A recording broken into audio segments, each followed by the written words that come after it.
అవిసె గింజల పొడి ఎలా తయారు చేయాలో చూద్దాం. ఈ వీడియో మీకు నచ్చితే ఒక లైక్ చేయండి. అలాగే మీ ఒపీనియన్‌ని కామెంట్ సెక్షన్‌లో తెలియజేయండి. ఇది హెల్త్‌కి చాలా చాలా మంచిది. రోజు కొద్దిగా ఏస్తున్నా సరే హెల్త్ బెనిఫిట్స్ అనేవి చాలా ఉంటాయి. స్టవ్ మీద పాన్ పెట్టుకొని ఒక కప్పు అవిసె గింజలేసుకోవాలి. స్టవ్‌ని మీడియం లేదా సిమ్‌లో పెట్టుకొని ఒక 4, 5 నిమిషాల పాటు వేయించుకోవాలి.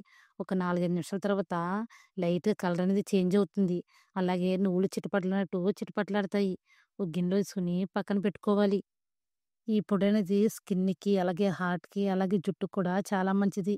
ఇదే ప్యాన్‌లోకి ఎండుమిర్చి, అలాగే హాఫ్ టీ స్పూన్ ధనియాలు, పావు టీ స్పూన్ జీలకర్ర ఫ్రై చేసుకోవాలి. ఈ పొడనేది మీకు స్పైసీగా కావాలంటే ఎండుమిరపది ఎక్కువ యాడ్ చేసుకోవచ్చు.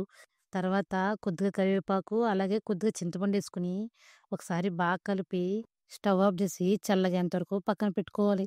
మిక్సీ జార్‌లోకి మనం వేయించి పెట్టుకున్న అవిసె గింజలేసుకొని ఒకసారి మిక్సీ పట్టి ఒక గిన్నెలోకి ట్రాన్స్‌ఫర్ చేసుకోవాలి. అదే మిక్సీ జార్‌లోకి ఎండుమిర్చి, అలాగే హాఫ్ టీ స్పూన్ సాల్ట్ ఏసుకొని ఒకసారి మిక్సీ పట్టి, మనం మిక్సీ పట్టుకున్న అవిసె గింజల పొడేసుకొని ఒకసారి బాగా కలిపి మిక్సీ పట్టుకోవాలి. తర్వాత కొద్దిగా ఎల్లిపాయలేసుకొని ఒకసారి బరక మిక్సీ పట్టుకోవాలి. మీకు కావాలంటే ఎండుమిర్చి ఫ్రై చేసేటప్పుడే కొద్దిగా పచ్చిశనగపప్పు, మినపప్పు పొడేసుకొని ఫ్రై చేసుకోవచ్చు. ఈ పొడనేది చిన్నపిల్లల నుండి పెద్దవారి వరకు ఎవరైనా సరే తినవచ్చు. ఇది చాలా హెల్తీ పొడి.